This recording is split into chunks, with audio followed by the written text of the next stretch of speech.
Not another book haul. Oh no. What's happened to the omnivorous reader? Instead of omnivorously book reading, she is omnivorously book hauling. However, I have just received this amazing package that came all the way from the other side of the world. Rob from Alspace, a god in the pantheon of book hauls, has sent me a box. It's great. I'm really looking forward to it. I have, however, been reading, and I will post links in the description below, I think, to the buddy read I just did with Ira over from SF Words of Wonder. That was of Lifeboat or Lifeship by Harry Harrison and Gordon Dixon. That was a lot of fun. And I had a chat with books in general with Chris from Liminal Spaces. Literally liminal became literally omnivorous. Okay, let's go. Let us see what we can see in this book box of wondrous books from another country where the op shops give you different options. There is a card, which I will read in a second. It's a card. Ooh, The Return of the Sorcerer, the best of Clark Ashton Smith. And this is a hardcover. Wow. This is a beautiful hardcover. Prime Books. I could just gloat over this, but I'll keep going.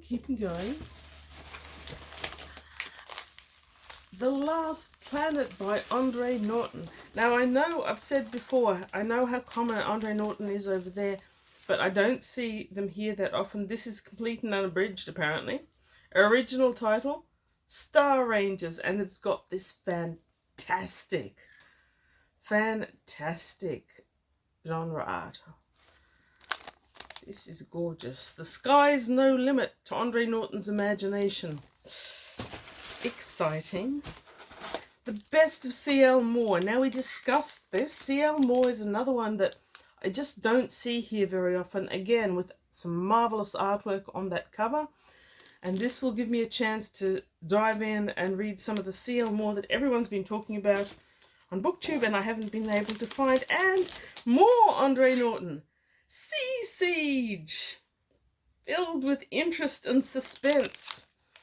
Now, I love science fiction and I love marine biology. Where the two of them meet, I am going to be a happy omnivorous reader, and the artwork is also fantastic.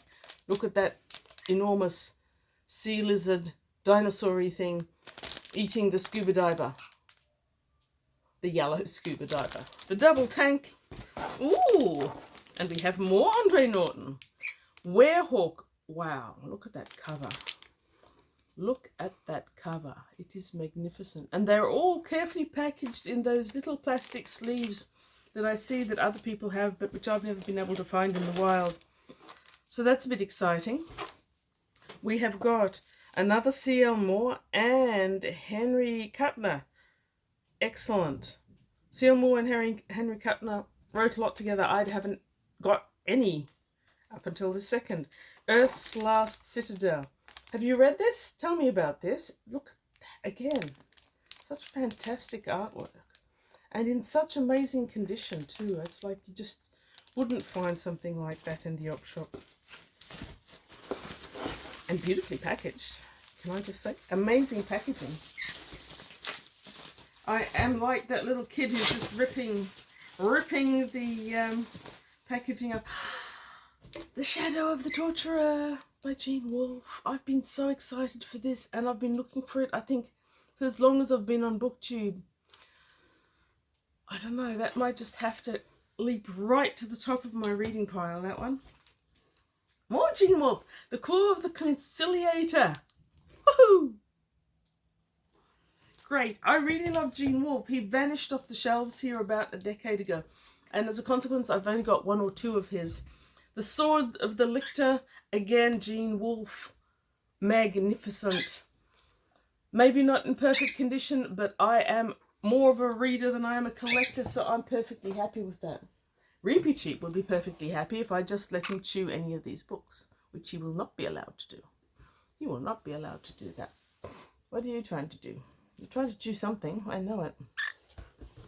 What else have we got?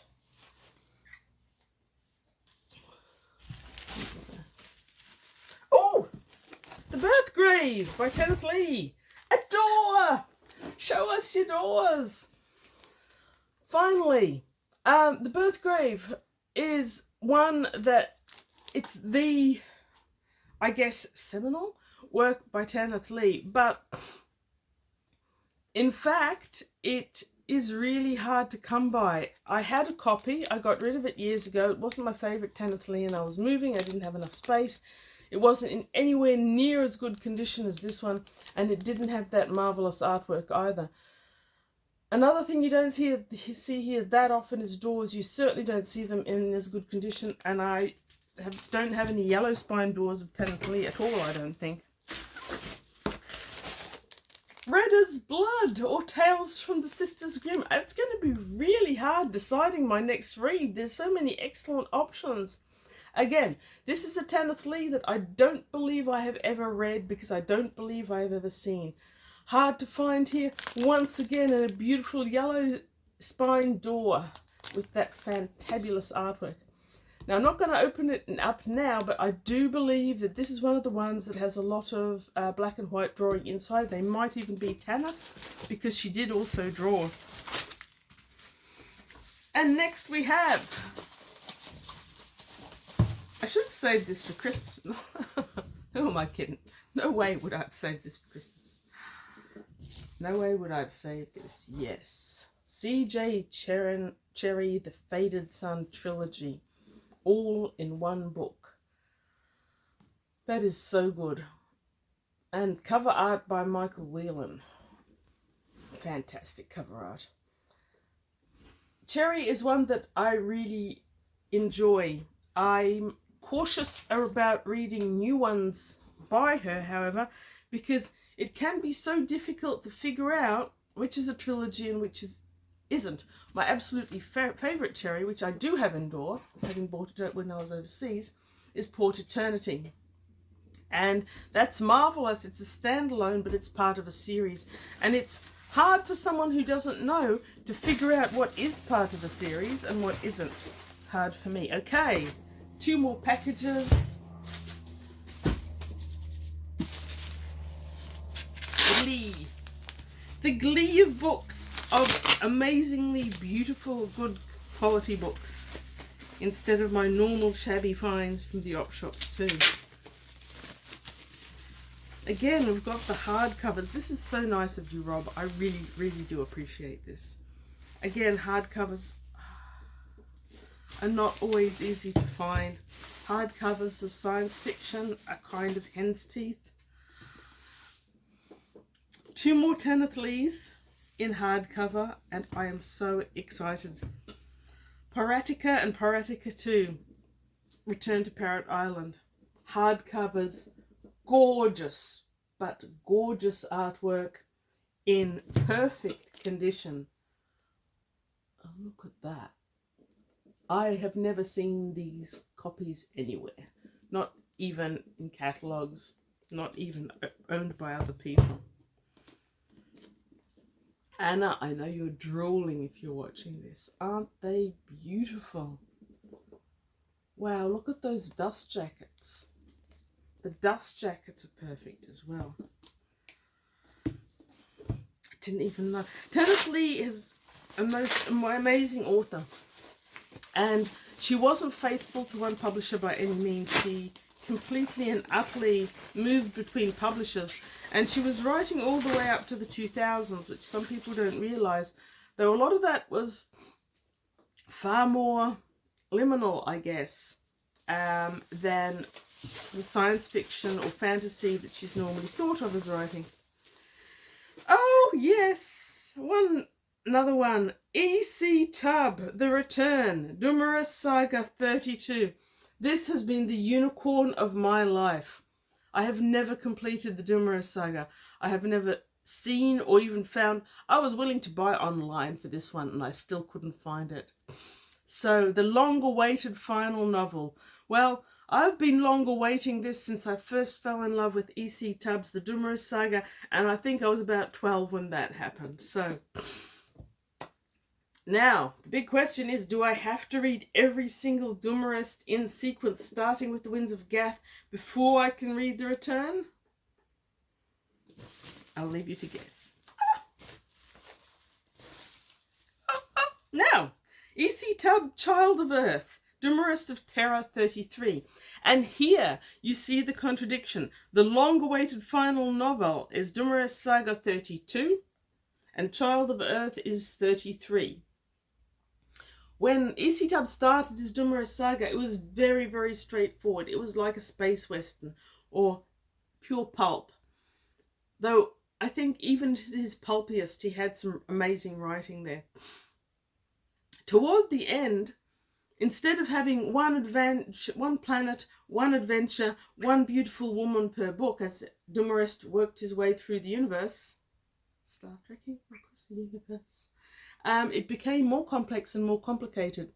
It had been running for a long time. I feel like E.C. Tubb was probably a tiny bit bored with his trope, and I don't believe he had any idea of how to wind it up when he started, but he needed to wind it up. So here are 32 and 33, the two books that I never ever thought I would see. So there's my most amazing book haul. Rob from Elspace and Mrs. Elspace, thank you so much. Just have a quick look at this card.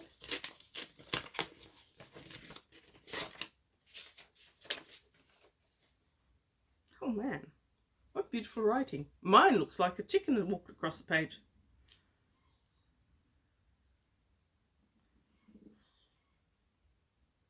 Ah, thank you. Thank you indeed. I will continue to provide you with stories for your sustenance. I'm glad that my recommendations have kept your to-read shelf bulging, and I will continue to read good books, I promise, and I will read some of these and review them. So this was a very, very exciting start to my Friday, and yeah, I'm just stoked about these books. Beautiful, in excellent condition, many of which I've been lusting after for years and never expected to see. Thank you very much. Read good books, and I will.